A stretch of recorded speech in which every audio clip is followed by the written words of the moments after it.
चर्चा करते हैं अपने। तो ये जो मक्का और मदीना है, ये हम सब जानते हैं कि इनका पुराना नाम मख और मेदिनी था। आज भी वहाँ मक्केश्वर महादेव शिवलिंग है, वहाँ उसको ढक करके रखते हैं। जाने वाला मुसलमान उसको चूम करके आता है, जैसे हम शंकर भगवान के शिवलिंग के हाथ लगाते हैं वैसे वो उस पत्थर को हाथ लगा करके आते हैं। भारत से जो भी मुसलमान हज करने जाता है उसको हिंदू मुसलमान बोलते हैं, क्योंकि वहाँ के मुसलमानों को पता है कि भारत के जितने मुसलमान हैं ये धर्मांतरित होकर के मुसलमान बने, ये सब पहले हिंदू थे, असली मुसलमान नहीं है, इसलिए उनको हिंदू मुसलमान बोला जाता है। मुसलमान वहाँ जाता है तो मुंडन करवा के जाता है, जैसे हम हरिद्वार में जाते हैं या तिरुपति बालाजी में मुंडन करवाते हैं, किसी की मृत्यु हो जाती तो भी हम बाल कटवाते हैं। तो मुंडन करवा करके जाना हिंदू संस्कृति और सभ्यता का प्रतीक है। हमारे संत जैसे बिना सिला हुआ कपड़ा पहनते हैं वैसे ही वो कपड़ा पहन करके वहाँ जाते हैं, उस बिल्डिंग के चारों ओर परिक्रमा करके आते हैं, जैसे हम मंदिर में करते हैं। दुनिया की सारी मस्जिदों के ऊपर गुंबद है, लेकिन मक्का की मस्जिद के ऊपर गुंबद नहीं है। वो हमारी पुरानी संस्कृत वैद्यशाला थी, बच्चे पढ़ते थे वहाँ। आचार्य उनको सभी प्रकार के ज्ञान देने का काम किया करते थे। हरिद्वार से जैसे गंगा जल भर करके लाते हैं वैसे मुसलमान वहाँ से पानी भर के लाते हैं, उसको अब्बे जमजम बोलते हैं। ये हमारी पद्धति है, लेकिन वो हमारे हाथ से चला गया। उसके पास में एक देश है ईरान, उसका पुराना नाम आर्यन था। 80% जाट और 20% ब्राह्मण रहते थे, वो सारे धर्मांतरित होकर मुसलमान बन गए। एक देश है अरबस्तान, पुराना नाम है अरवनस्तान। अरवन संस्कृत में घोड़े को बोलते हैं, अरबी घोड़े बड़े प्रसिद्ध थे। चेतक घोड़ा महाराणा प्रताप का अरबी घोड़ा ही था, तो वो हमारा अरवनस्तान क्या बन गया, अरबस्तान बन गया। अफगानिस्तान 1876 के अंदर बफर स्टेट के रूप में हमसे अलग किया और आज़ादी के आंदोलन से अंग्रेजों ने उसको काट दिया। 6.5 लाख वर्ग किलोमीटर की जमीन है वो। गांधारी वहीं की थी, दुर्योधन की मां आंखों पे पट्टी बांधी, पति अंधे, मैं भी नहीं देखूंगी। 1876 में हमारे हाथ से चला गया। 1904 में नेपाल हमारे से काट करके अलग किया। भगवान राम की ससुराल सीता माता जहां पैदा हुई वो नेपाल हमारे हाथ से चला गया। 1,47,000 वर्ग किलोमीटर का क्षेत्रफल है वहां। 1906 के अंदर उसके पास में एक भूटान नाम का देश है, 46,000 वर्ग किलोमीटर का क्षेत्रफल है। 1906 में हमसे काट करके अलग किया। 1916 ये जो तिब्बत है, जिसका पुराना नाम त्रिविष्टप है, 25 लाख वर्ग किलोमीटर का क्षेत्रफल है। दलाई लामा वहीं के रहने वाले हैं। और देश की आज़ादी के बाद जब 1962 में चाइना ने आक्रमण किया, तब तक वो हमारे पास था। उसकी विदेश नीति, उसकी रक्षा नीति, उसकी रक्षा का काम हमारी सेनाएं करती थी। लेकिन हिंदी चीनी भाई भाई पंचशील के सिद्धांत, नेहरू जी की गलती के कारण वो चाइना ने हमसे हड़प लिया, दबा लिया।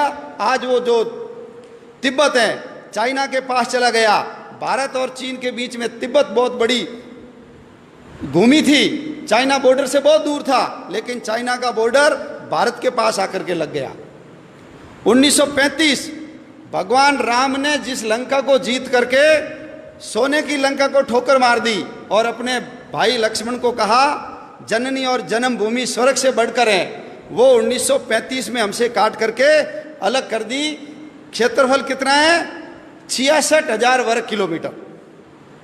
1937 जिसको आज हम म्यांमार बोलते हैं, पुराना नाम है बर्मा, रंगून। याद करो, काले पानी की सजा के लिए सबको पकड़ पकड़ करके वहां ले जाते थे और सुभाष चंद्र बोस ने आजाद हिंद फौज बना करके जो हमला किया था, रंगून अपने कब्जे में कर लिया था। वो बर्मा हमारे से 1937 में अलग कर दिया गया। बर्मा का क्षेत्रफल भी 6,70,000 वर्ग किलोमीटर है। 1947 आ गया। 1947 में ये जो बांग्लादेश, उस समय उसका नाम पूर्वी पाकिस्तान था, 1.5 लाख वर्ग किलोमीटर। और ये जो पश्चिमी पाकिस्तान 8 लाख वर्ग किलोमीटर, 9.5 लाख वर्ग किलोमीटर की जमीन 1947 में हमसे काट करके अलग कर दी गई। बहुत पवित्र स्थान हमारे हाथ से चले गए। सरस्वती नदी गई, जिसके किनारे सारे शास्त्रों की रचना सारस्वत ब्राह्मणों ने की, वो हमारे यहाँ से चली गई। झेलम नदी चली गई, जिसके किनारे पर पौरस ने सिकंदर के दांत खट्टे किए थे, वो झेलम नदी गई। सिंधु नदी चली गई हमारी। हमारे 52 शक्तिपीठों में से एक शक्तिपीठ है हिंगलाज माता का मंदिर, वो हमारे हाथ से चला गया। शंकराचार्य ने जिन पीठों की स्थापना की थी, शारदा पीठ, वो हमारे हाथ से चली गई। जहां यक्ष और युधिष्ठिर के संवाद हुए थे, वो कटासराज, वो भी हमारे हाथ से चला गया। नानक देव जी जहां जन्मे, नानक देव जी जिसने बाबर को जाबर कहा और बाबर को बोला ये पाप की बारात है, इतने अत्याचार किए थे बाबर ने, मस्जिद को घुमा दिया, ऐसे नानक देव जी का ननकाना साहब हमारे हाथ से चला गया।